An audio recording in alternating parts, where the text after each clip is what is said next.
Kamala Harris has been calling the shots. As who?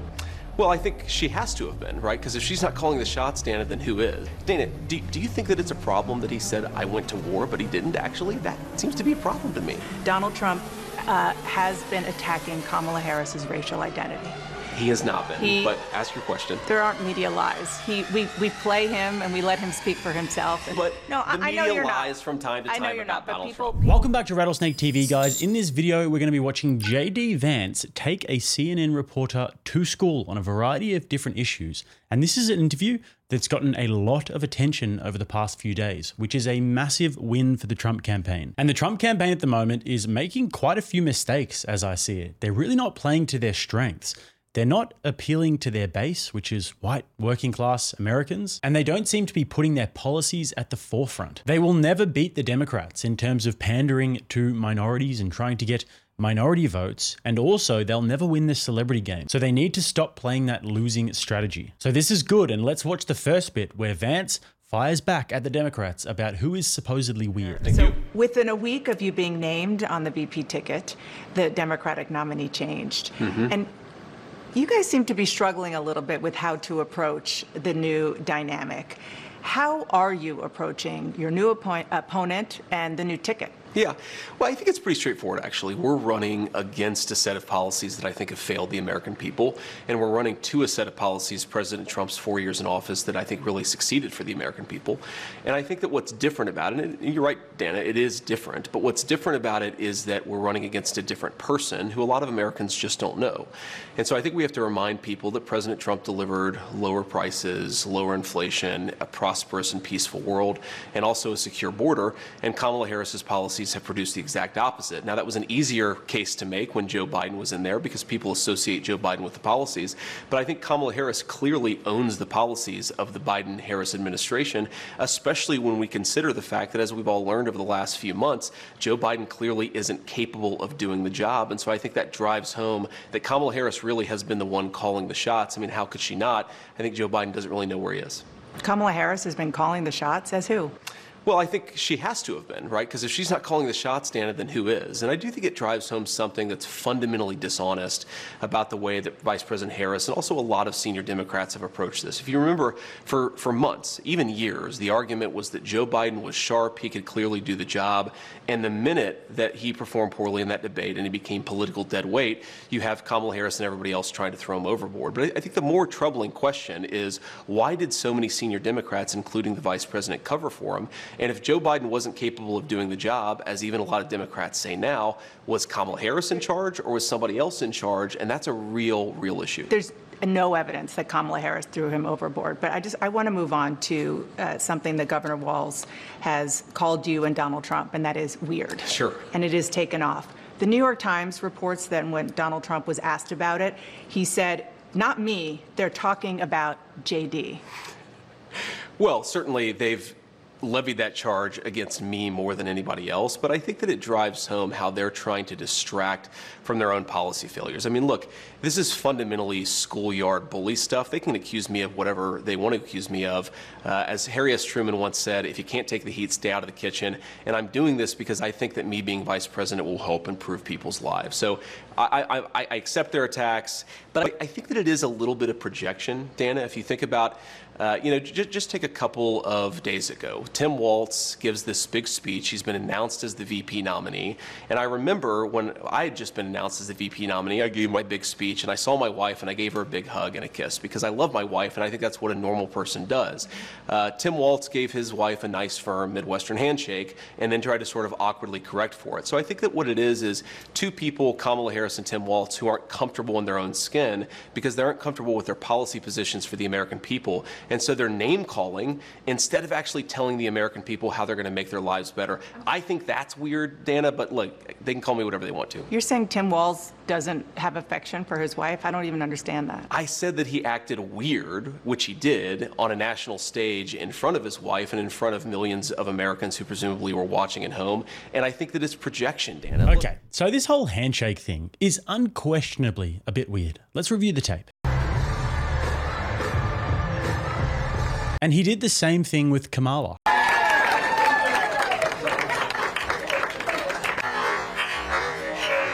My man needs to learn how to just go in full chested with the hug. Stop with this odd handshake business. I mean, it's funny that they're really going after JD Vance and calling him weird, because to me, Tim Walz seems like a genuinely strange dude. Well, it's true. These guys are just weird. And it's, you know, they're running for He-Man Women Haters Club or something. These guys are creepy and, yes, just weird as hell. These guys are just weird. That's who they are. So it isn't much else. I mean, any full-grown man that shakes his wife's hand and wants to put tampons in men's bathrooms definitely has a few screws loose. In 2023, Walz backed state legislation requiring public schools to provide feminine products, including tampons, pads, and other items in all restrooms, boys and girls, used by students in grades 4th through 12. And certainly a few skeletons in the closet. I mean, I would not want to see the guy's internet search history. Let's look at the opening of one of his recent speeches. Wow, wow, wow. Hey.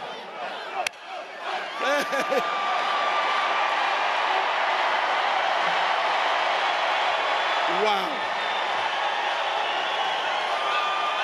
Wow. I mean, not the worst thing I've ever seen, but kind of just looks like he should be running a donut shop and not the country. Like, just imagine for a second, him and Kamala sitting across the table trying to broker a geopolitical deal with Putin and the Russians. They would get absolutely eaten alive. So Ukraine is a country in Europe. It exists next to another country called Russia. Russia is a bigger country. Russia is a powerful country. Russia decided to invade a smaller country called Ukraine. So basically, that's wrong. So I totally agree with Vance in the sense that the weird thing seems like a projection to me. I mean, everything about Kamala and Tim Walz is weird. The dynamic, a man being an assistant to a woman, it's all very odd and makes me uncomfortable. And now on to the next part about policies, which is actually pretty important.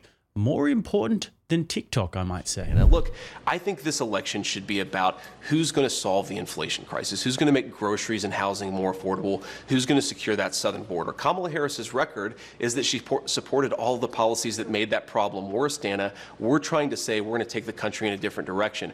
I really think that it's important to point this out, Dana. Their entire campaign has not been about, here's our policy for how we're going to make your life better, or here's what's wrong with Donald Trump and JD Vance's policies. We're going to name call and hope that you don't notice that we don't have an agenda. That is the entire Democrat approach to this election. They have done both. They have both policies, and they are trying to define Dana, you as well. If you go to Kamala Harris's campaign page right now, they still don't have a policy. Well, let's talk about policy positions versus about what they're going to do. I think that's really insulting to Americans. You started out talking about the policies in this interview, but So just quickly, yes, that is very insulting. They're literally running a whole campaign off vapid celebrities, insults, and TikTok.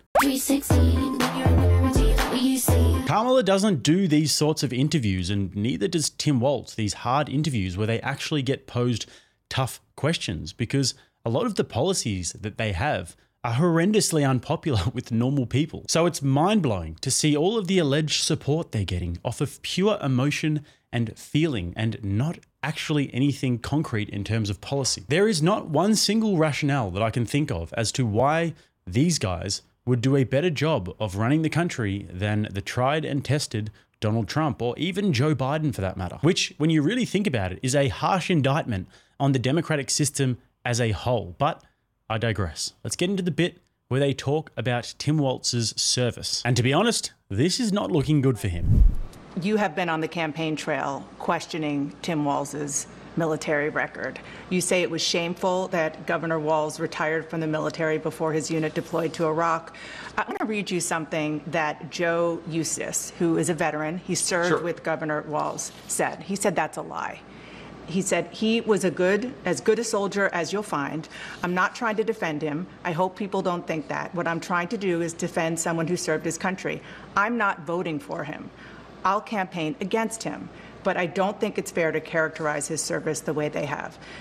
Governor Walz served 24 years. He even stayed after he could have retired because of 9/11, more than the country asked of him.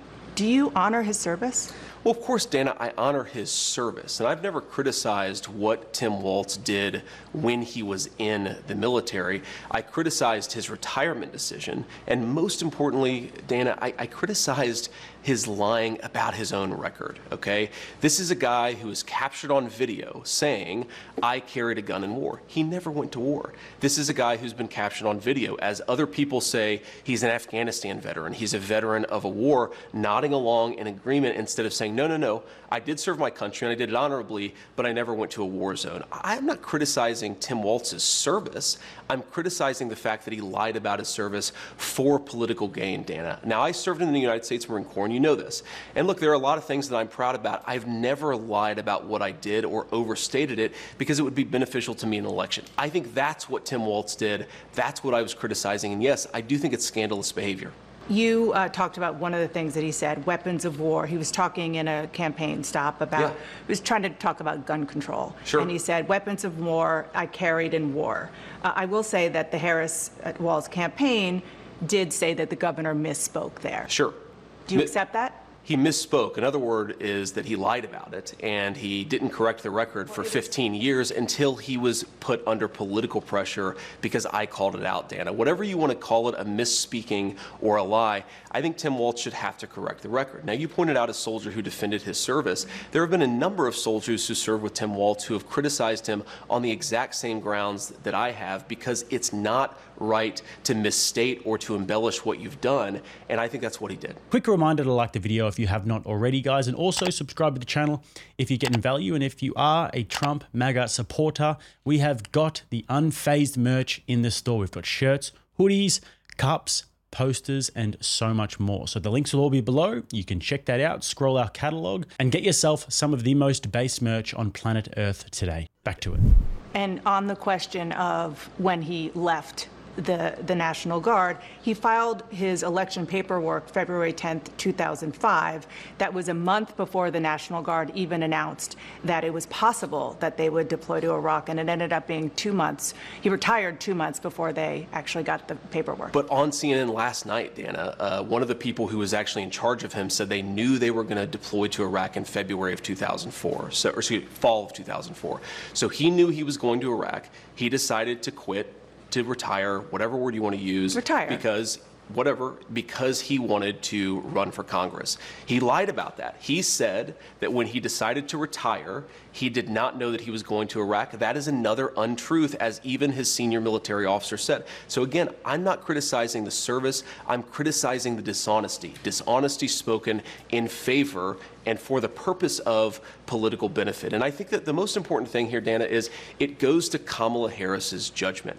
Tim Walz is ultimately going to be the vice president. Kamala Harris is in great health. I'm sure she's going to be president if she wins for 4 or maybe even 8 years. Why did Kamala Harris choose a person who has lied about their military service? I think that is a serious lapse in judgment. And I don't want to hear from a campaign spokesperson of Kamala Harris. I want to hear Kamala Harris herself address what I just said. You know, I've seen a lot of statements from veterans, including those you served with, saying it's just untoward to be criticizing somebody who served for 24 years. Dana, I'm not interested in the ad hominem. I've heard from a lot of veterans groups who criticize Tim Walz. The question is, he said he served in war, and he didn't. That is a dishonesty. I couldn't care less what one or the other person says about it. I care about what the truth is. The truth is that Tim Walz didn't tell the truth. And importantly, Dana, this is about Kamala Harris's judgment. And I think that when you ask, why has Kamala Harris allowed the border to be wide open? Why has Kamala Harris supported policies that have promoted the increase in inflation? I think it goes to the heart of her judgment, and I think that that's what we should be talking about. One last question. Donald Trump didn't serve in the military. He received a medical draft deferment for bone spurs to avoid serving in the Vietnam War, reportedly as a favor to his father. Do you find that shameful, too? I think that Donald Trump didn't serve in the military, but he didn't lie about it, Dana. I've known Donald Trump for a long time. He really honors our veterans. He honors me for my service. Donald Trump didn't lie about serving in the military. He didn't say that he went to Vietnam when he didn't. This is the problem. I don't criticize anybody. Whether they served our country or not, I think it's honorable to serve, but obviously a lot of people have reasons for not serving. I criticize somebody for embellishing their record, for lying, saying, I went to war. Dana, do you think that it's a problem that he said, I went to war, but he didn't actually? That seems to be a problem to me. Well, they've corrected that. Let's move on to... They've corrected it by admitting that he lied. So I don't really know about how this stuff works, but it appears to me as though Tim Walz has told some tales here and he's really put his foot in it. And the fact that the Democrats are coming out and saying that he misspoke or lied really says a lot. And Americans take this stuff very seriously. I mean, I remember being in Texas once and I was wearing a shirt that says Navy on it that I got from a thrift shop in South Korea. I wore it around once and I had a few people ask me where I served. And I was like, hey, no, I didn't serve anywhere. It's just a shirt from a thrift shop. And people were actually really offended. So I wasn't able to wear that shirt in America again. So obviously it's not a small deal for Americans. And here's the clip, one of many actually, that they're talking about. Yes, I'll take my kick in the butt for the NRA. I spent 25 years in the Army and I hunt. And I gave the money back, and I'll tell you what I have been doing. I've been voting for common sense legislation that protects the Second Amendment, but we can do background checks. We can do CDC research. We can make sure we don't have reciprocal carry among states, and we can make sure that those weapons of war that I carried in war is the only place where those weapons are at. And here is a combat veteran that's actually calling him a fraud on the Benny Johnson show. Congressman, thank you so much for being on the program. And I'm sure you can imagine what we want to talk about today. Yeah. But we're glad to have you on the program because we want to talk about it correctly. I myself am not a veteran, so I don't pretend to speak for this community. But I can tell you this. My phone is melting down with vets that I know and GWAT veterans that I know that are pretty upset right now. About what's going on with Tim Walz. The floor is yours, sir. Is this stolen valor?